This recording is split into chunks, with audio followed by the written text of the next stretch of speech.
Paz, galera. Paz, galera. Todos me ouvem bem? Abaixe sua cabeça e vamos orar. Pai, nós te louvamos, Senhor. Eu oro, Espírito Santo, para que os nossos corações sejam uma harpa onde só o Senhor toque. Eu oro, Pai Santo, para que nós venhamos ser chamados de casas de oração. Também oro para que a revelação do Cristo crucificado, morto e ressuscitado, venha sobre nós.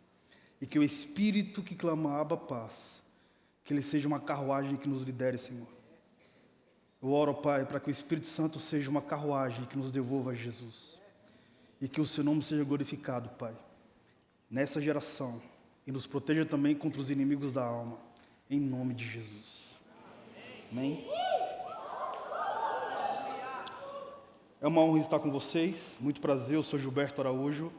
Como foi apresentado, sou líder da organização acadêmica chamada FIRE Universitário. Deus é muito poderoso e muito generoso, porque nesse exato momento, uma geração de estudantes universitários tem se levantado nas nações da terra e o Senhor tem feito uma profunda reforma acadêmica. Não sei se você sabe, mas desde quando o Brasil descobriu que nós iríamos sitiar a Copa de 2014, as Olimpíadas de 2016, uma crescente massa mediática se levantou a partir de um comportamento da filosofia ateísta humanista oriunda de Kant. Para você entender um pouco o comportamento de esquerda, você precisa entender Kant. Kant, Hegel, Marx, Engels, Herbert Marcuse, Max Horkheimer, Erich Fromm, Theodor Adorno, Jean-Paul Sartre, Simone de Beauvoir, Sulamita Firestone e Judith Butler. Amém não, galera? Deixa eu concluir. Eu estou falando da raiz da filosofia ateísta humanista. Amém? Para você compreender um pouco toda a expressão que veio desde 2013 sobre a nossa nação, essa crescente massa mediática se levantou patrocinando uma filosofia ateísta humanista, que foi uma carruagem que patrocinou todo um comportamento de revoluções sociais na nação. Então, um grupo do Congresso Nacional e de acadêmicos, sobretudo de universidades federais, começaram a preparar a banheira para o gringo tomar banho nela. Só esqueceram de imitar a educação que por lá funciona. Porém, paralelo a toda uma movimentação ateísta humanista, o Senhor levantou uma galera, dentro de universidades, cara, que começou a fazer uma reforma e um grito de revolução cultural a partir do reino dos céus. E eu glorifico a Deus por isso, cara. Eu sou professor de História Medieval, leciono Antropologia e Filosofia Contemporânea. Desde 2010 até o presente momento, o Senhor me permitiu ministrar em mais de 510 universidades e alcançar para Jesus 72 mil estudantes universitários em toda a América Latina. E eu glorifico a Deus por isso. E nós somos poucos, cara. Mas de pouco em pouco estamos nos tornando muitos. Agora você pode aplaudir o Senhor. Eu não tenho muito tempo, porém eu lancei um livro, foi escrito em setembro do ano passado, chamado Não Sei Discipular Anjos, que narra toda a minha, ou parte da minha jornada espiritual e acadêmica. E eu aprendi muito com Jesus, porque toda criança quer ser homem, todo homem quer ser rei, todo rei quer ser Deus. Só Deus quer ser criança. E Jesus, aquele que não nasceu em berço esplêndido, mas foi gigante pela própria natureza, o arquiteto da sala do trono, poderia segurar o universo na palma das mãos, mas abriu mão dessa glória para navegar no ventre de uma virgem. E quando ele se existencializou, ele surpreendeu toda a mentalidade grega e formou então a generosidade do evangelho, sendo o sol da justiça que brilha na escuridão. E eu escrevi esse livro porque traz essa evidência de que Jesus não desceu da eternidade para discipular anjos. Biblicamente falando, anjos não se transformam em discípulos, mas biblicamente falando, anjos se tornaram em demônios. Mas Deus, ele encontrou homens que cheiravam a peixe, e após o único contato com esses caras começaram a transladar o mais nobre perfume da inteligência humana. E aí você vai ver uma revolução acontecendo, desde a igreja do primeiro século até o presente momento. Porque nós somos a noiva do leão, que se revela como cordeiro. E eu glorifico a Deus por isso. Amém? Está lá fora. Uma frase que marca esse livro é: o Criador da camada de ozônio abriu mão de voar nas asas dos serafins para se machucar como os homens, sendo um herói da dignidade humana, sem exigir a imunidade a dores, exercendo o mais nobre dos dons do criacionismo, ser homem. Amém? Hoje nessa expressão tão relevante que são as academias. Eu sou apaixonado pelas universidades. Eu estou presente lá na Universidade de Brasília e desde 2010 eu lidero um grupo de acadêmicos e isso se tornou um fenômeno. Eu glorifico a Deus por isso. Porém, hoje eu vim para cá, para BH, e fico reflexivo de forma muito intensa, porque hoje nós vivemos em uma temporada que patrocina uma espécie de genocídio afetivo e também um suicídio antropológico. Eu queria falar um pouco sobre isso, para você compreender o como Deus está levantando uma galera que está formatando e gerando literalmente o contrário dessa afirmativa. Genocídio afetivo. Genocídio, como você sabe, é o assassinato em massas de pessoas. Nós vivemos o assassinato dos afetos, das relações humanas aqui na contemporaneidade. E antes de nós vivermos isso aqui, em 2019, não sei se você já parou para pensar, mas só falta um ano para finalizar essa década. Daqui a um ano você será contemporâneo à década de 20. Já parou para pensar que você será um homem da década de 20? Já parou para pensar que daqui a 3 anos, 2022, nós iremos comemorar 100 anos da Semana de Arte Moderna. Foi uma pseudo-revolução burguesa que nós vivemos, porque em 1922, uma galera se levantou para trazer um comportamento no mundo pós-Primeira Guerra Mundial, trazendo uma evidência de uma configuração literária, uma reforma pedagógica, uma reforma jurídica, trazendo uma nova cultura para a nação. Imagina o que é o Brasil viver 100 anos da Semana de Arte Moderna. Já parou para pensar nisso? Imagina a transformação transcultural e existencial sociológica que o Brasil vive nesse aspecto. E é inevitável não mergulhar nessa reflexão. E quero te convidar você a abrir as Escrituras em Mateus 24.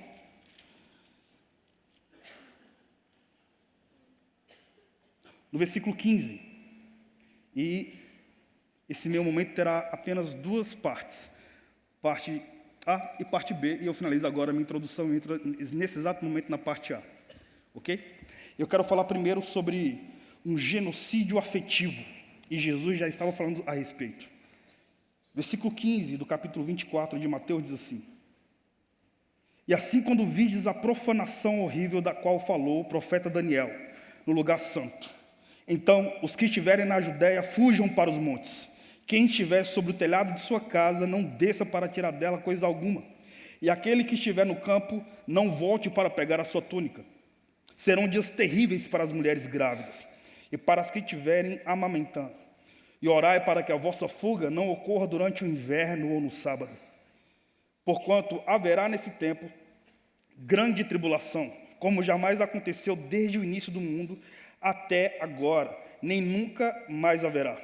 E se aqueles dias não tivessem sido abreviados, nenhuma carne seria salva, mas por causa dos eleitos, aquele tempo será encurtado.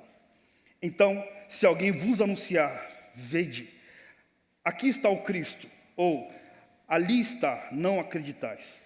Pois se levantarão falsos cristos e falsos profetas e apresentarão grandes milagres e prodígios, para, se possível, iludir até mesmo os eleitos. Vede que eu pré-anunciei a vós. Portanto, se vos disserem, eis que está no deserto, não saiais, ou ainda, ele está aqui mesmo nos cômodos de uma casa, não acrediteis.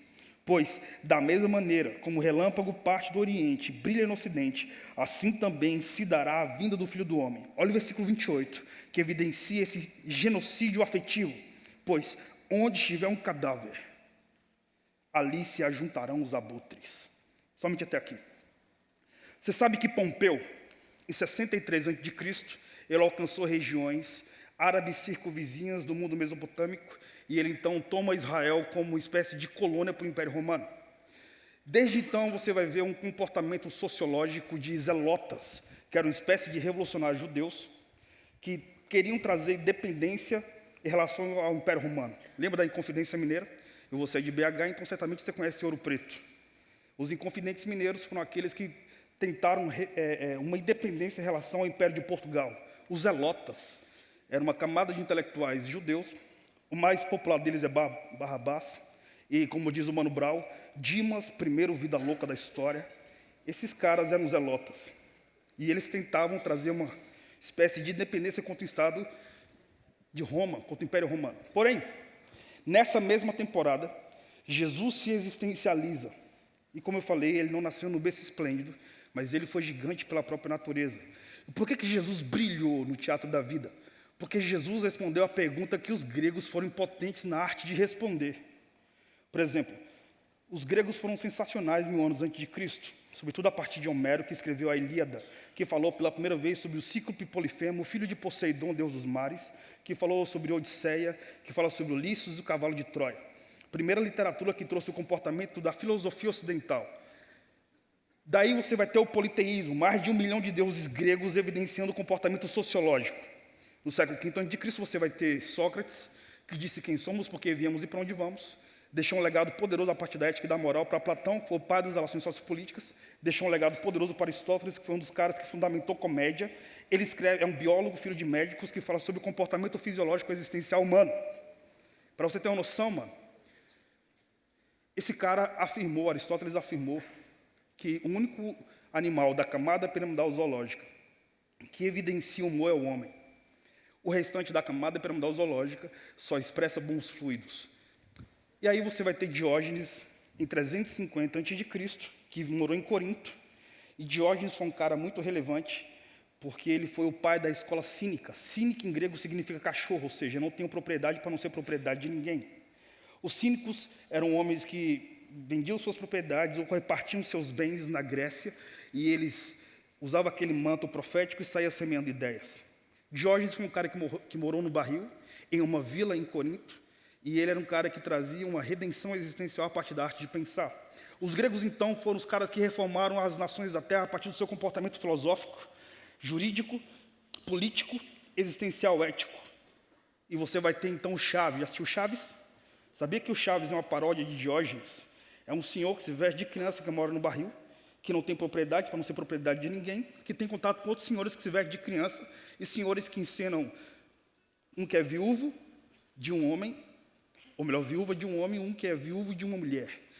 Uma senhora que se veste de criança, que é órfã de pai, e um senhor que se veste de criança, que é órfão de mãe.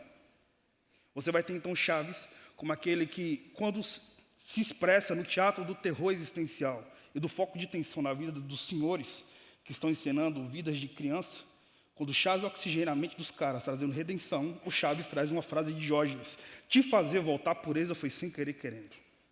Frase de Diógenes. Porém, os gregos, então, foram íntimos na arte de evidenciar a vida sociológica, mas os gregos não responderam qual é o sentido da vida. Até que veio um cara que não leu um livro, não sabe se ele falou um idioma, não sabe se ele leu Aristóteles, nem sabe se ele teve um comportamento existencial a ponto de ser um bom acadêmico. Mas quando ele surge, ele reforma as nações da terra, porque quando Jesus nasce, ele responde a pergunta que os gregos foram impotentes na arte de responder. Qual é o sentido da vida? Os gregos responderam sobre comportamento social, político, existencial e ético, mas os gregos não responderam qual é o sentido da vida. Jesus evidencia a resposta que os gregos foram impotentes na arte de responder. A vida só tem sentido quando compartilha a vida que eu tenho com quem não a tem. E esse cara, então, divide a história. Isso é fabuloso. Jesus, então, ele resume a carta de Apocalipse apenas em Mateus 24, quando Jesus expressa a sociologia do último tempo, evidenciando, então, um genocídio afetivo. E Jesus diz assim, cara, ele começa a evidenciar a profecia de um dos profetas de Israel, que foi Daniel, que foi um aristocrata, um nobre da civilização judaica, sobretudo da tribo de Judá. Quando vai para a Babilônia, ele tem uma evidência de trazer um contexto de Senado em relação à vida sociológica, enfim, dos babilônicos, e ele vai evidenciar. Vinde quando nós refletimos sobre a terrível profecia que falou Daniel, evidenciando a sociologia do último tempo. Jesus diz que teríamos dias completamente difíceis, e aí ele começa a evidenciar, dizendo que muitos falsos cristos surgiriam, homens que trariam redenção em uma sociologia que evidenciaria o fim dos tempos, com uma espécie de desafeto existencial. Eu não sei se você já leu Zygmunt Bauman, não sei se você já leu Theodore Dalrymple ou Gales Lipovetsky, que foi um filósofo francês que escreveu sobre a hipermodernidade, evidenciando que o homem contemporâneo é hipernarcisista, hiperconsumista e hipercarente. E nessa sociologia do último tempo, você vai ver homens que são extremamente individualistas, onde o encontro das relações humanas tem uma velocidade de um clique. Em um clique, eu me aproximo de você intensamente, e em um clique, eu me divorcio de você intensamente. Zygmunt Bauman, então, fala sobre a cultura do divórcio, evidenciando que, no último tempo, o homem, ele se relacionaria, mas se divorciaria de forma muito simplista e muito feroz. Bauman, então, traz a seguinte característica na sociedade líquida, ou na modernidade líquida, quando ele diz: todo ser humano tem um lado bom e um lado mau. E geralmente você se aproxima do ser humano a partir do lado bom. E aí, cara, você vai tentando encontrar-se a partir do outro. Quando você descobre que o outro tem um lado mau, você se divorcia do outro. Leva para a sua vida. Quantas pessoas você se casou existencialmente falando nas relações humanas e você se divorciou porque de alguma forma alguém te frustrou? Aqui nesse tempo. E na velocidade de um clique, as pessoas se aproximam e se divorciam. Jesus traz uma evidência no versículo 28, que para mim é a chave aqui da parte A do que eu estou dizendo. E aqui eu já finalizo a parte A, porque eu preciso entrar na parte B, para trazer algumas experiências que vivi nas universidades. Porque as minhas maiores experiências com Deus foi dentro da Universidade de Brasília. Jesus diz assim, versículo 28, onde estiver o cadáver, ali se ajuntarão os abutres. Isso para mim é muito louco. Porque Jesus é a cabeça do corpo. Eu fui fui palestrar na Universidade de Santa Maria, lá no Rio Grande do Sul, e tive a oportunidade de palestrar para os sobreviventes da catástrofe da Boate Kiss. E também tive a oportunidade de ter um contato com os familiares das vítimas. Então eu não tenho cara de pastor, não tenho jeito de pastor, não falo tremendo, manto, leito, vaso. É muito raro isso falar, ou melhor, eu falar dessa forma. Então fica mais fácil ter um relacionamento com o homem contemporâneo a partir desse comportamento acadêmico. E fui palestrar na Universidade de Santa Maria sobre arte, porque a arte perde a contemplação do belo quando se transforma numa carruagem de protesto. Então você pega a beleza que a Renascença ou o Iluminismo produziu, e de repente você pega um papel amassado na contemporaneidade, você pega as obras de Van Gogh e compara com um papel amassado. Imagina, você pode comparar um papel amassado com aquilo ali? Tem como. Mas a contemporaneidade fala que quando a arte se transforma num objeto de protesto, ela perde a beleza, perde a poesia, enfraquecendo então a contemplação do belo. E fui falar um pouco sobre essas paradas, sobretudo sobre hipermodernidade a partir de Gales Lipovetsky. No auditório, acabou a minha palestra, e no auditório viu uma senhora de 1,60 m de altura. O que foi? Ah, foi porque eu falei 1,60 m? Então deve ser assim mesmo. 1,60 m de altura, bem loirinha. Você sabe que a galera do Rio Grande do Sul são descendentes de poloneses, alemães, enfim, italianos. Então são bem gringos.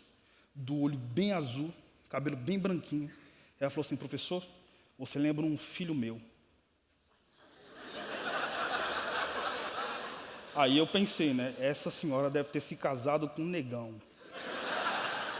É a única explicação, cara. Ela falou assim, ela começou a desabafar. E eu gosto quando o desabafo gera uma comunidade terapêutica. Ela falou assim, em janeiro de 2013, 3 turmas de odontologia estavam se formando na Universidade de Santa Maria.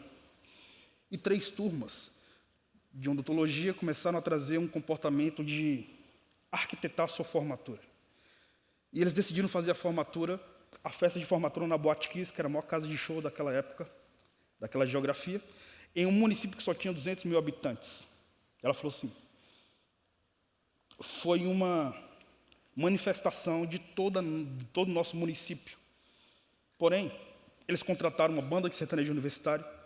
Um dos integrantes começaram a fazer pirotecnia com fogo, a faísca incendiou o estofado e começou a exalar gás tóxico. 680 estudantes saíram correndo, sobreviveram. 242 estudantes morreram, porque os seguranças fecharam as portas com medo dos caras não pagarem as contas. E ela começou a falar assim, professor, os nossos filhos tiveram muito medo da morte a ponto de raparem a parede da boate com os ossos da mão. E eles começaram a se pisotear.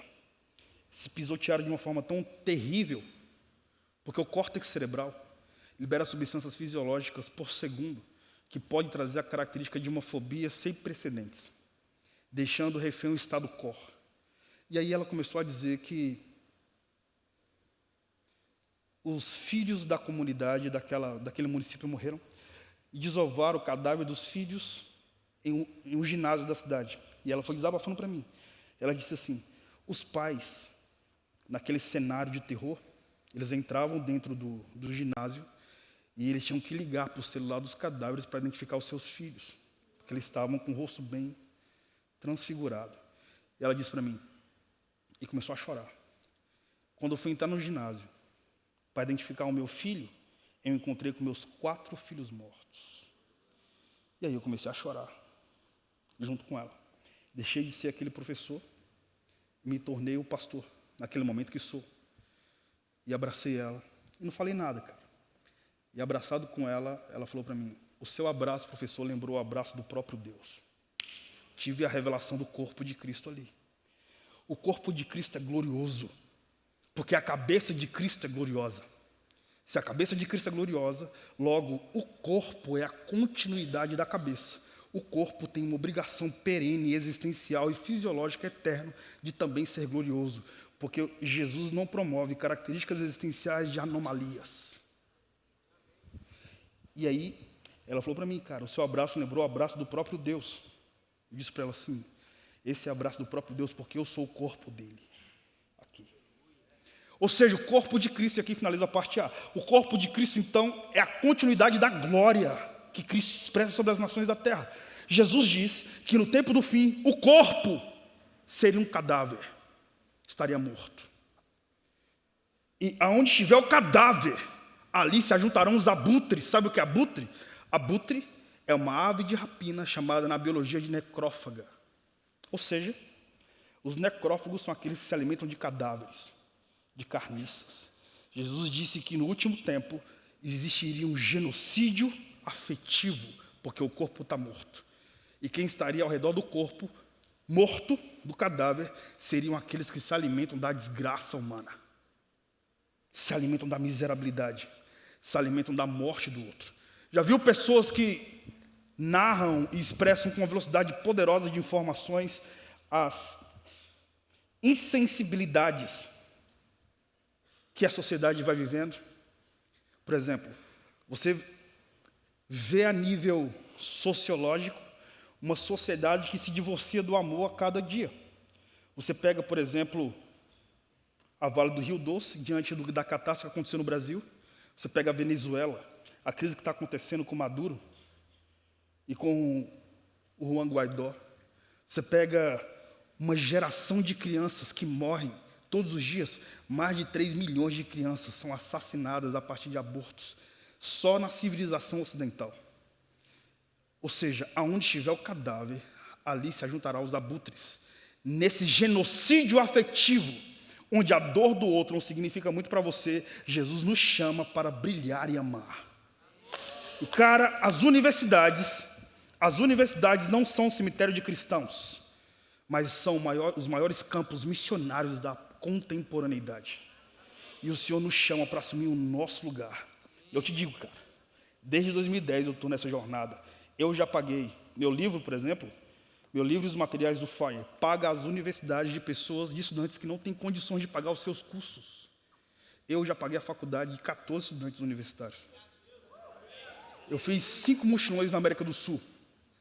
Fui a Córdoba, na Argentina, Paissandu, no Uruguai, Santa Cruz de la Serra, na Bolívia, Potosí, Yuni, Cochabamba, Sucre, Yuni. Fui a Puno, Potosí, fui a Cusco. Eu fiz toda a trajetória do Império Inca. Chapei, brother. Mano, sério. Eu fui a Machu Picchu. Meu primeiro mochilão eu fui sozinho. Eu alcancei 2.700 estudantes de medicina em uma só palestra, dentro de uma universidade. No meu segundo mochilão eu batizei uma porcentagem de estudantes de medicina. No terceiro mochilão eu ordenei um pastor.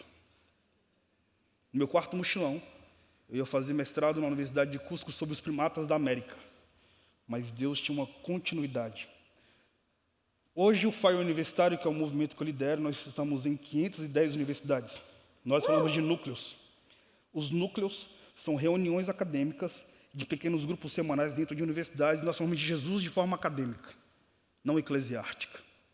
Mas é poderoso como o Senhor vem com poder e maravilha diante de uma mente que pensa em um coração incendiado, mano. Que chapa. Porque, embora não pareça, eu sou bem pentecostal. É verdade.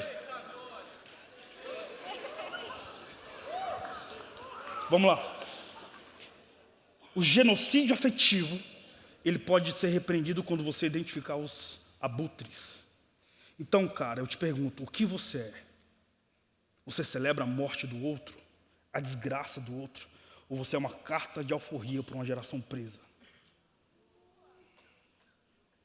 Eu acredito que o Senhor nos chama nesse tempo para nós sermos a beleza do céu sobre a terra. Como? Como, cara? No apogeu da civilização ocidental que traz a glória do mundo digital, você não pode ter insensibilidade espiritual. Não permita que a contemporaneidade apodreça a sua fé. Mas seja como Isaac Newton, mano, que fez cálculos matemáticos para comprovar o poder da eternidade. Seja como René Descartes, que disse, penso, logo existo, para comprovar a beleza do criacionismo. Cara, não tenha vergonha da sua fé. Amém? E seja o haja de Deus. Lembra de Gênesis? Haja luz. Quando a luz brilhou, a luz denunciou o caos escondido nas trevas. E porque a luz brilhou, foi possível organizar o caos. O Evangelho, o Verbo se fez carne, habitou entre nós. O Evangelho é aquele que, quando alcança o homem contemporâneo, organiza o caos. E isso é poderoso. É quando o Filho se manifesta. E quando nós compreendemos que nós queremos colocar santos nos céus. Mas Jesus é diferente. Jesus inaugurou o paraíso com um ladrão. Amém? Parte bem, então, para finalizar.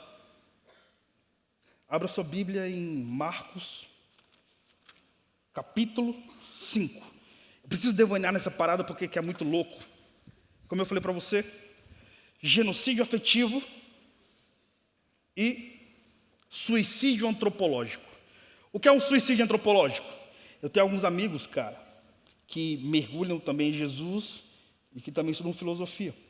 E tem um brother do Rio de Janeiro, que é um cara que me influencia muito. E nós começamos a pensar sobre o que é ateísmo. Sabe que Richard Dawkins escreveu a Bíblia neo-ateísta chamada Deus no Delírio, em 2006. Foi um professor de Oxford. E ele traz uma característica muito evasiva. Ele diz que aqueles que creem em Deus estão delirando. É tipo Marx, quando diz que Deus é o ópio do povo. Sabe o que é o ópio? O ópio é a matéria-prima da maconha. Uma geração anterior. A cannabis. E aí, cara, Dawkins então diz que Deus está delirando. Então, o que é ateísmo? Ausência de fé em Deus. Então, nós sabemos o que é ausência de fé em Deus, se chama ateísmo. E a ausência de fé no homem é o quê? É um suicídio antropológico. É a falta de fé no antrópolis. É a falta de fé no outro. Jesus, ele brilha de forma tão relevante, tão sensacional, que quando você abre a Bíblia de Atos 1, Atos 15, você verá o Senhor trabalhando com poder e maravilhas. Mas quando você abre a Bíblia de Atos 15 e Atos 28, você vê o Senhor mudando a cultura. Para toda mudança de cultura, o Senhor levantará uma arquitetura. Por exemplo, Deus deu uma arquitetura para um latifundiário que trabalhava com reforma agrária chamado Noé. Não era um cara do campo, parceiro. E quando Noé pegou uma arquitetura de Deus, sem ser um engenheiro, o cara constrói uma arca. E foi possível, então, salvar o mundo pós-diluviano. Porque as arquiteturas de Deus sobre as nações da terra são as maiores cartas de avivamento que o homem pode ter. E, cara, Marcos 15 evidencia algo muito poderoso que vai contra todo o suicídio antropológico. Quando o homem tem uma esperança chamada Jesus. Jesus sempre vai brilhar em qualquer circunstância de morte. Marcos 5 diz assim: E assim atravessaram o mar e foram para a região dos Gadarenos. E logo que Jesus desceu do barco, veio dos sepulcros, caminhando ao seu encontro, um homem possuído por espíritos imundos. Esse homem vivia em meio a sepulcros e não havia quem conseguisse dominá-lo, nem mesmo concorrentes. Muitas vezes já haviam acorrentado seus pés e suas mãos, mas ele arrebentava os grilhões, estraçalhava as algemas e correntes. Ninguém tinha força para detê-lo. E noite e dia sem repousar. Perambulava por entre os sepulcros e pelas colinas, gritando e cortando-se com as lascas das rochas. Ao avistar Jesus, ainda de longe, correu e atirou-se aos seus pés. E clamando aos berros, disse: Que queres de mim, Jesus, Filho de Deus Altíssimo? Suplico-te, por Deus, para que não me atormentes. Vai ser a primeira vez no contexto veterotestamentário, ou melhor, neotestamentário, a primeira vez no Novo Testamento, que você verá um demônio orando. Parte B do versículo. Suplico-te por Deus que não me atormentes. É um demônio falando para Jesus. Muito louco, né? Enfim. Pois Jesus já lhe havia ordenado: sai deste homem, espírito imundo. Todavia Jesus lhe interrogou: qual é o teu nome? Respondeu ele: meu nome é Legião, porque somos muitos. E implorava insistentemente para que Jesus não os mandasse para fora daquela região. Enquanto isso, perto dali, numa colina vizinha, uma grande manada de porcos estava pastando. Foi então que os demônios rogaram a Jesus: manda-nos para os porcos para que entremos neles. E Jesus lhe deu permissão aos espíritos imundos deixarem aquele homem e entrarem nos porcos. E a manada, com cerca de 2.000 porcos, atiraram um precipício abaixo em direção ao mar e nele se afogaram. As pessoas que apacentavam os porcos fugiram e relataram esses fatos nas cidades e nos campos. E todo o povo correu para ver o que havia passado. Quando chegaram então próximo de Jesus, observaram ali um homem que fora tomado por uma legião de demônios. Ele estava sentado, vestido e em perfeito juízo. E quando viram, ficaram completamente assustados. Os que presenciaram os fatos narrados ao povo que havia ocorrido com o endemoniado, contaram também sobre os porcos. Então, o povo começou a implorar para que Jesus se afastasse daquela região. Quando Jesus, então, estava entrando no barco, um homem que fora possuído pelos espíritos imundos rogava-lhe que deixasse seguir a ele. Jesus não permitiu, mas disse: vai para a tua casa, para a tua família, e anuncia a eles tudo quanto Deus tem realizado a teu favor e como teve misericórdia de ti. Então partiu aquele homem e começou a pregar por toda Decápolis. Repete comigo: Decápolis. As coisas que Jesus havia feito com ele. E todos ficavam maravilhados. Ótimo. Mano, aqui você vai ver uma mudança de cultura poderosíssima. Eu quero te influenciar a você não ler um versículo isolado. Nunca pega a Bíblia, abre ela de forma mística, coloca o dedão e leia. Não, mano, se você respeita a filosofia de Facebook, eu quero te influenciar a você respeitar a inteligência de Deus. Então não leia um versículo isolado, leia o texto todo, parceiro. Não leia o texto todo, não, leia o livro todo. Entenda o texto a nível sociológico, filosófico, quem escreveu, por que escreveu, a motivação da escrita. Pesquise sobre o tempo histórico, sobre as geografias. Jesus chegou na região de Decápolis. Sabe o que é Decápolis? Aqui entra uma parada muito louca que a história responde. Decápolis era o coletivo de cidades em volta do templo de Hades. Decápolis, 10 cidades. 10 cidades em volta ao templo de Hades. Você sabe que Hades é o deus da morte, na mitologia grega, escrita por Homero. Você vai ter também algo muito relevante. Aqui em Minas Gerais você vai ter muitas cidades históricas. Você sabe que ao lado de cada catedral, ou em cada catedral, há cemitérios. Ótimo. Aqui no que provavelmente seria o templo de Hades, no que possivelmente seria o templo de Hades, o texto diz que existia um cara que celebrava a morte, que estava possuído por espíritos imundos. Esse cara era uma espécie de monga. Lembra da monga? Não. Monga é uma lenda de uma mulher que se transformava num macaco. Cada parque que você ia tinha uma monga. Ah, lembrou ou não? Então, na minha infância, tinha parquinhos com mongas. Vamos lá. Por que eu estou falando sobre isso? Porque eu estou falando que esse cara que ficava endemoniado, ele era uma espécie de atração turística. Ele se parecia tanto com demônios e celebrava tanta morte porque ele vivia em cemitérios. Versículo 3 diz assim: esse homem vivia em meio a sepulcros e não havia quem conseguisse dominá-lo, nem mesmo com correntes. E noite e dia, versículo 5, sem repousar, perambulava por entre os sepulcros e colinas, gritando e cortando-se com as lascas das rochas. Você imagina então que em Decápolis, na região onde existia peregrinação para o templo de Hades, os devotos de Hades, ia e encontrava com um homem que vivia no meio de um cemitério, celebrando a morte. Esse cara, ele era uma espécie de atração turística, onde existia um local de peregrinação religiosa politeísta grega. O interessante aqui, algumas características sociológicas de Decápolis. Primeiro, Decápolis é uma cidade grega pagã, logo um judeu não poderia estar lá. Segundo, Decápolis tinha como criação, como renda per capita, a criação de suínos. Um judeu não poderia estar num ambiente onde existia animal ou animais impuros. Jesus, em Marcos 4, você vai ver Jesus chamando a galera de madrugada, quando de madrugada chamando os 12. Vamos entrar no barco, vamos para uma geografia. Quando Jesus entra no mar, é nessa temporada, é nesse texto, que as portas de Decápolis eram um contexto marítimo. Jesus estava chegando num ambiente onde a morte reinava. Por isso, quando Jesus chega no barco, o mar se agita e o vento sopra. Agora, mano, o que é o reino das trevas? Detalhe, você sabe que Satanás não é inimigo de Deus. Porque para ser inimigo tem que estar na mesma estatura. Ele está muito abaixo. Satanás é inimigo do homem.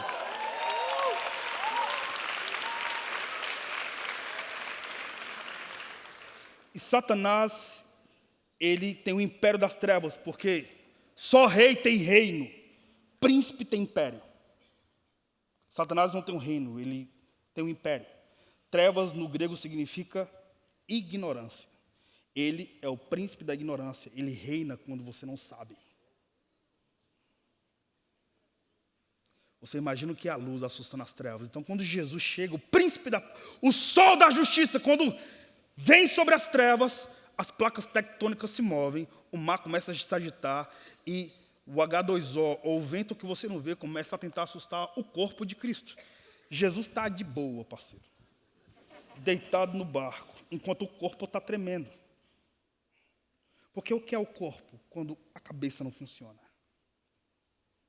Mas quando Jesus acorda, Jesus fica de boa, olha para os caras e diz: demônio, cala a boca. Tipo, mar, aquieta-te.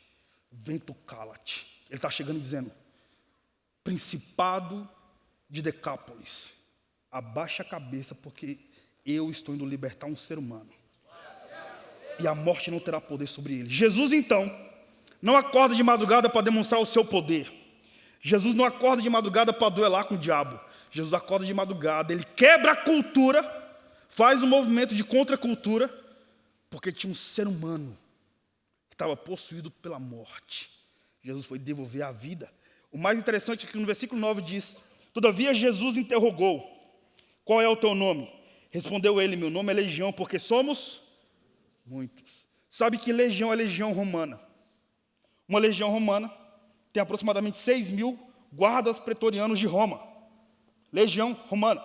Porém, após Pompeu alcançar aquela região em 63 a.C., o apogeu de uma legião romana tinha 16.000 soldados. Jesus encontrou um homem que celebrava a morte de si, a morte do outro, que existia tantos seres dentro dele, menos a humanidade.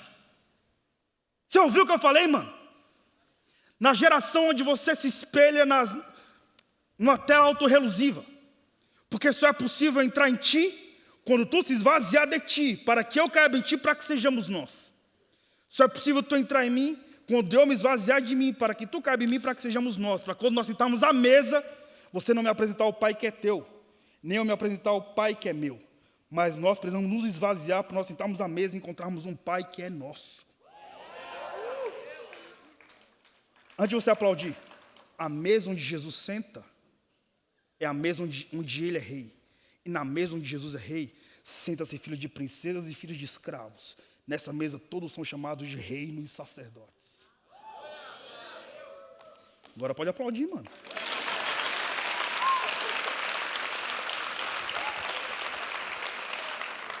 O que é então a falta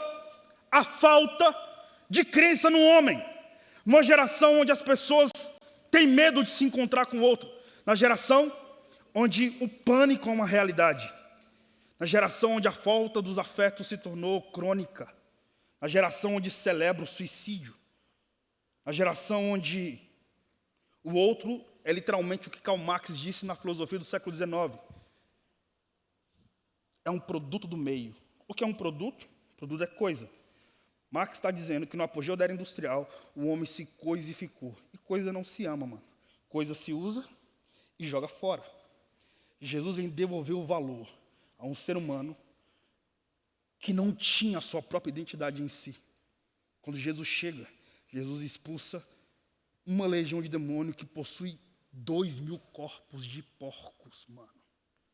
Você imagina legiões que possuíram 2.000 porcos em um só ser humano? Jesus devolve o humano para o próprio humano. Jesus devolve a identidade, o que ele escreveu nas tábuas da eternidade para aqueles que estavam carentes de vida eterna. O poderoso no Evangelho é que Jesus devolve você para o seu local de origem. E o céu não é o nosso destino, mano. O céu é a nossa origem. Nós viemos de lá, nós voltaremos para lá. Lembra de Jesus, mano? Salomão diz que quando você morrer, a sua matéria vai voltar para a matéria-prima. Logo o corpo volta para o pó. O espírito volta para Deus e a alma que vai só para o inferno. Quando Jesus estava na cruz, Jesus disse: Pai, a ti entrego o meu espírito. O espírito de Jesus voltou para o Pai. A alma dele foi no inferno, tomou a chave, porque Apocalipse diz que sobre ele está a chave da morte do inferno. E o corpo dele foi glorificado. Então, mano, nós adoramos um Jesus fenomenológico, que devolve vida aos desesperados existenciais. E ele patrocina muita glória em ambientes gregos, em universidades. Essa é a minha geografia espiritual, mano. Eu amo, mano, universidades. Mas é verdade, velho. Eu preciso finalizar. Mas eu quero compartilhar uma história com vocês antes de finalizar. Porque, felizmente, estou indo para São Paulo, mas infelizmente eu preciso me ausentar. Eu queria muito escrever para vocês um livro, mas talvez em outra oportunidade eu venha lançar esse livro aqui, se for possível.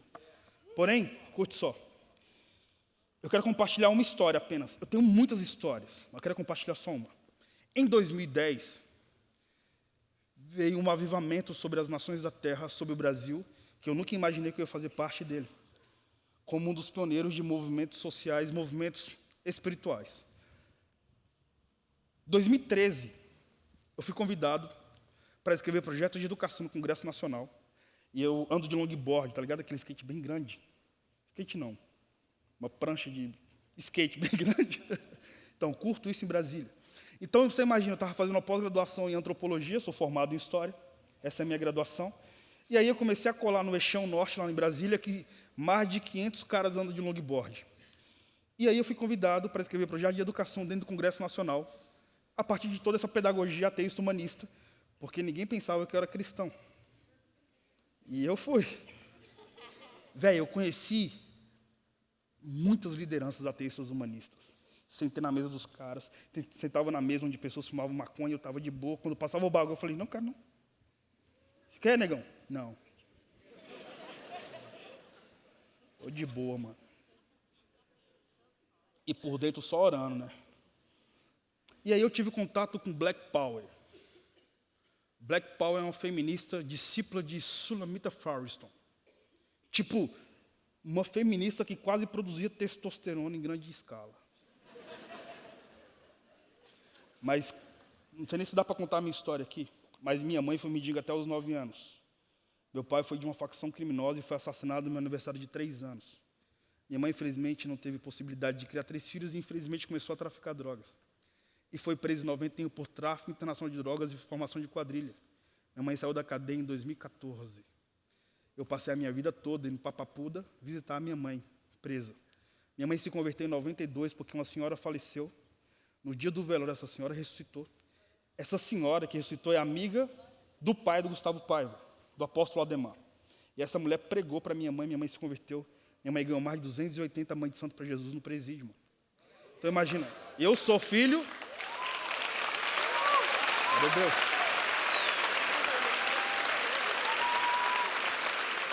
Eu sou filho de uma improvável...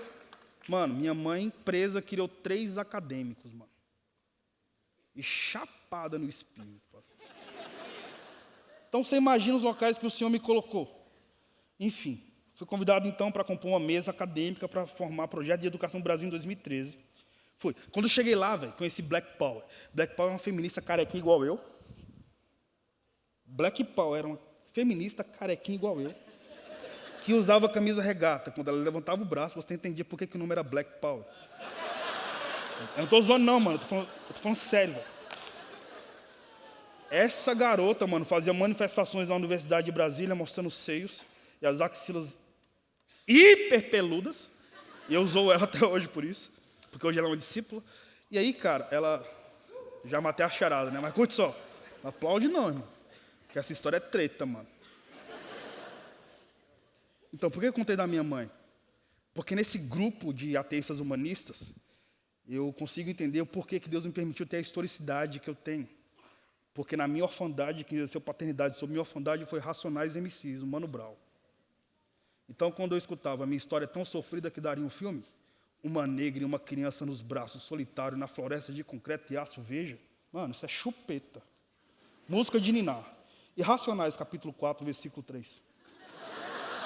Sério, eu queria ter escrito essa música, velho. Mas desde criança, quando eu ouvi, era tipo alimento de leão, mano. Como diz o Brown, mano. Eu era carne, agora sou a própria navalha. Tipo, perseguido, eu já nasci, demorou. Então, eu nunca tive medo de pregar o evangelho em ambiente de sabedoria. Ou nas Grécias, ou em Decápolis, onde a morte reinava. E aí, quantas vezes eu não vi Black Power fazendo manifestações na Universidade de Brasília, mostrando seios, axilas peludas com a placa, o útero é meu e o órgão genital também. Fazendo manifestações pro aborto. Teve o núcleo do FIRE. Núcleos são reuniões semanais dentro das universidades. Eu lidero o núcleo do FIRE na UNB desde 2010. Então, mano, eu tenho experiência demais dentro da UNB. Desde chapar no espírito, tomando Santa Ceia com um cara que acabou de chapar de maconha, a pegar um feto na minha mão.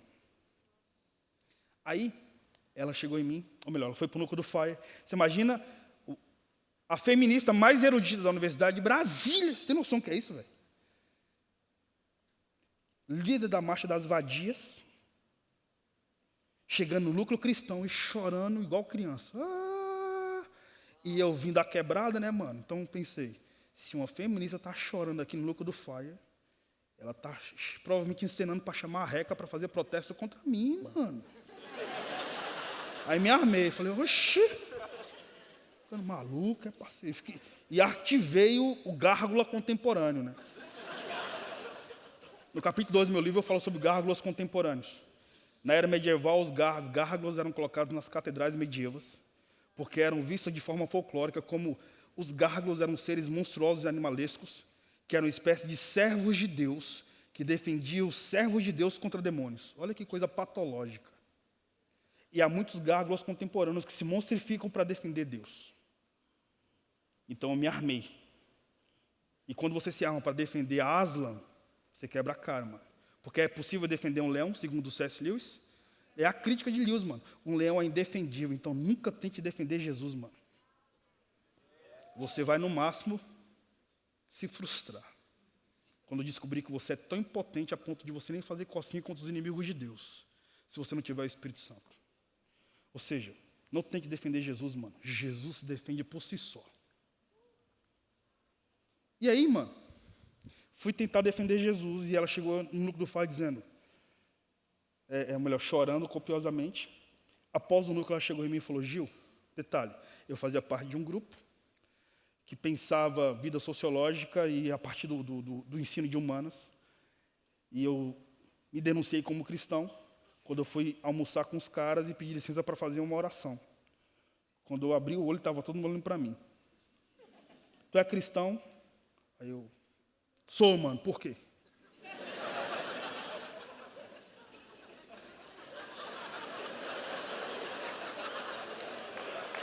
Desse jeito, bota fé.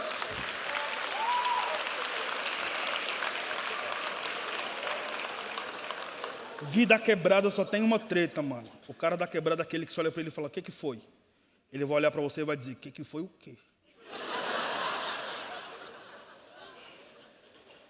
E aí, mano, ela chegou e eu ativei uma autodefesa.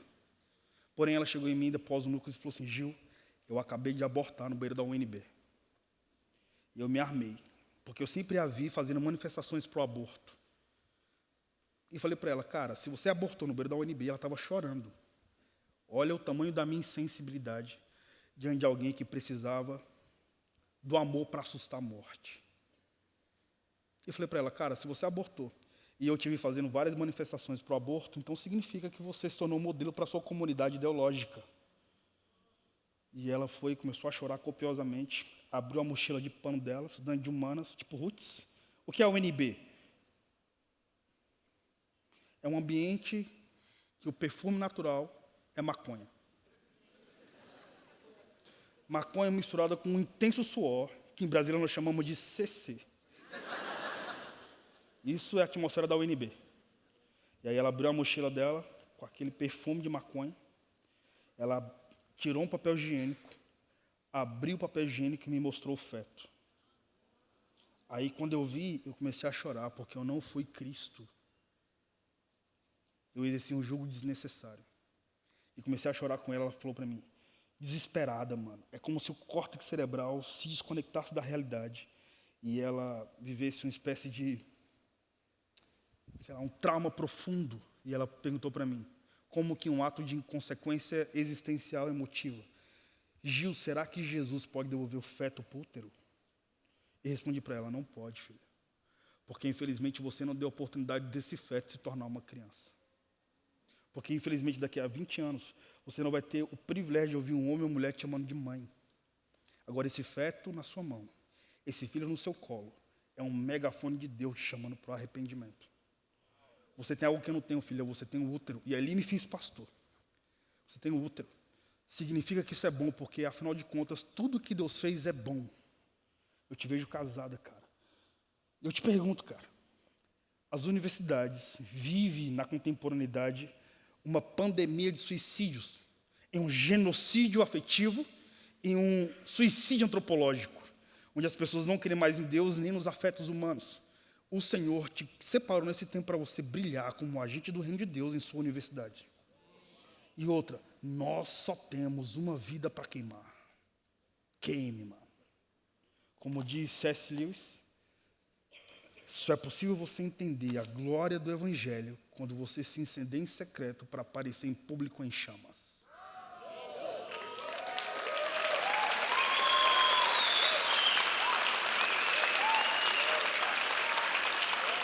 E aí, para finalizar,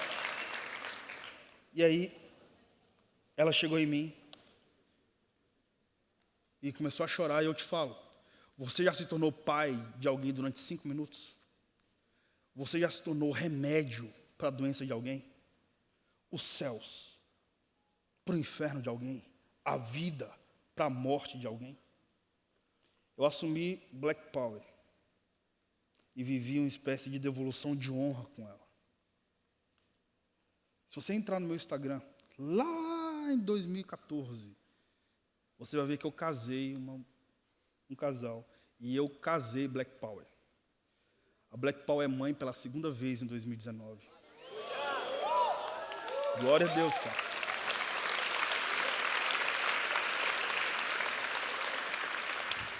Jesus, quando ele devolve a vida para o endemoniado, o gadareno quer seguir Jesus. Marcos 5, no versículo 20, versículo 19, o gadareno, ele quer seguir Jesus para continuar a jornada.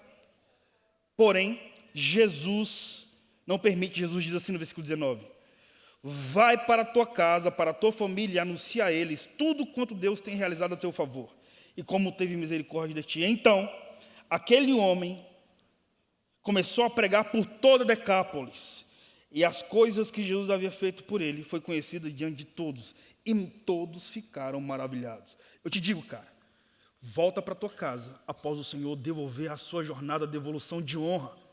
E quando essa honra for restaurada, brilhe em ambientes de trevas e demonstre a mente de Jesus por quem possuiu a mente do Senhor para que possa instruí-la.